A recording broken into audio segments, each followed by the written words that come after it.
Hey everybody, it is hurricane season and already the Atlantic is active. Hi everyone, your creative educator here, and welcome to Sparkstoflameseducation, where you get great science, math, and reading content and really fun and creative ways of inspiring learning.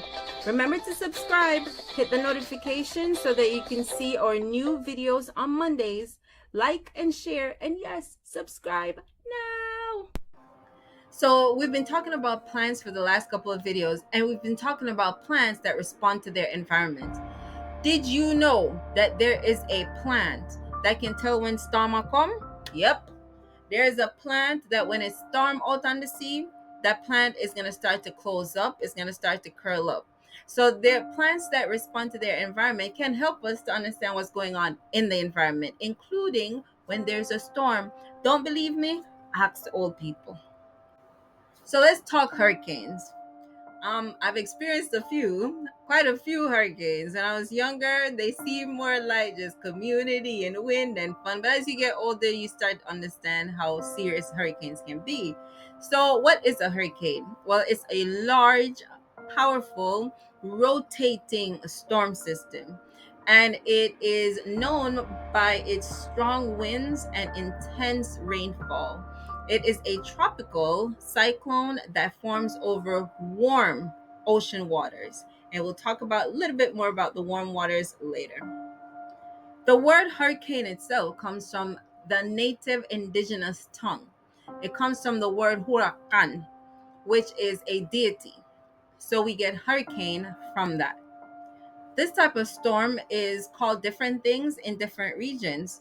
So in the Western Pacific, it's called typhoon, and in Indian Ocean, it's called the cyclone.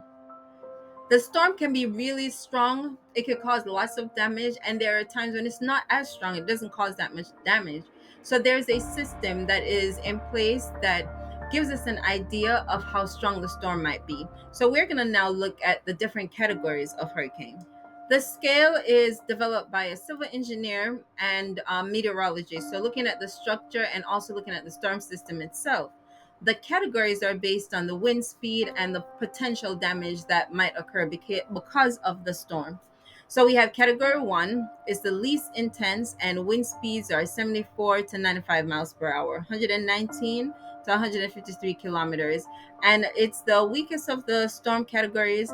It can still cause damage, however, but not as significant in a category 2 storm. The wind speeds are a little bit higher, 96 to 110 miles per hour, which is 154 to 177 kilometers per hour. And it can cause damage to trees and buildings, infrastructures, etc. It can also cause storm surges, the sea level rising a little bit. Category 3 hurricane is a little bit more major, kind of like the Gilberts and those that came after. So that category 3 hurricane, the wind speeds are 111 to 129, or 178 to 208 kilometers. And the damage, as you can suspect, is extremely dangerous. The storm is moving at 100, the wind speed 130 to 156 miles per hour. Talking about the storm moving, the speed of the storm across the Atlantic is much slower, and it varies. But you do want to have a storm that moves past quickly. You don't want to have a storm that has internal wind speed that is high but is sitting there for a while. That's definitely trouble. So we don't want that. The other thing is, and we're going to talk about it next in category 5, is the temperature of the water over which the storm is moving.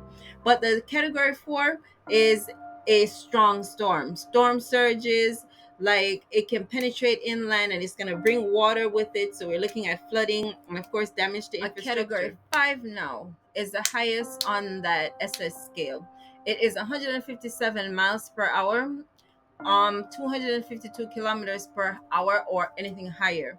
And buildings can be damaged, inland storm surges, and this is really the highest category and really dangerous. Now, when you think of a storm, the hurricane feeds off warm water. It picks up energy from the warmth of the water. So the warmer the water is, the stronger the potential for the hurricane is. So warmer waters, stronger storms. So this is why we usually have them during that warmer time of the year. But if the waters are warming up more during the warmer times of the year, then we can expect stronger storms, people. But there you have it, the different categories of the storm, and how we got the name hurricane in the first place. The other thing I was, yeah. So that's it. That's it. That's it. Be safe out there if you're in that hurricane path. It's hurricane season. Look out for each other, and let's just do the best we can.